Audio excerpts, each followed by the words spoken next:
అందరికీ నమస్కారం. ఇప్పుడు మనకు తొందరలో ఎలక్షన్ రాబోతున్నాయి. ప్రతి ఒక్కరు కూడా ఈ ఓటు హక్కును వినియోగించుకోవాలని నా మనవి. ఎందుకు చెప్తున్నా అంటే, అది ప్రపంచంలోనే అతిపెద్ద ప్రజాస్వామ్య దేశం. ఈ ప్రజాస్వామ్య దేశంలో ఎన్నిక అనేది చాలా కీలకమైనది. ఎన్నిక అనేది మన దేశాన్ని, దేశ జనాభాని సమర్థవంతంగా పాలించేదానికి ఉపయోగించే ఒక ప్రక్రియ మాత్రమే.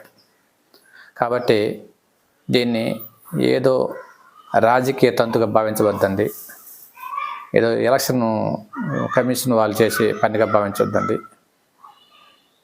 మన కోసమే మన రాజ్యాంగం ఆర్టికల్ 326 ద్వారా 18 సంవత్సరాలు నిండిన ప్రతి ఒక్కరికి రాజ్యాంగబద్ధంగా కల్పించే ఓటు హక్కును మన ప్రజాస్వామ్యం కోసం, మన దేశ భవిష్యత్తు కోసం, ప్రపంచంలో మన దేశం శక్తివంతంగా ఎదగాలంటే, శక్తివంతంగా తయారవ్వాలంటే ప్రతి ఒక్కరి ఓటు చాలా కీలకమైనది.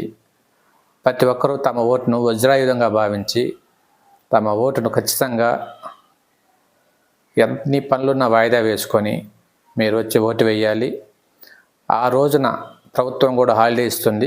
కాబట్టి ఎక్కడైనా సుదూర ప్రాంతాల్లో ఉన్నవారు కూడా వాళ్ళకి ఎక్కడైతే ఓటు ఉందో ఆ ప్రాంతానికి వచ్చి ప్రలోభాలకు లొంగకుండా దేశ భవిష్యత్తు కోసము,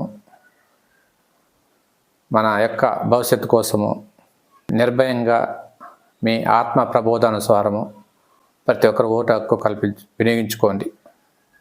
నమస్కారం.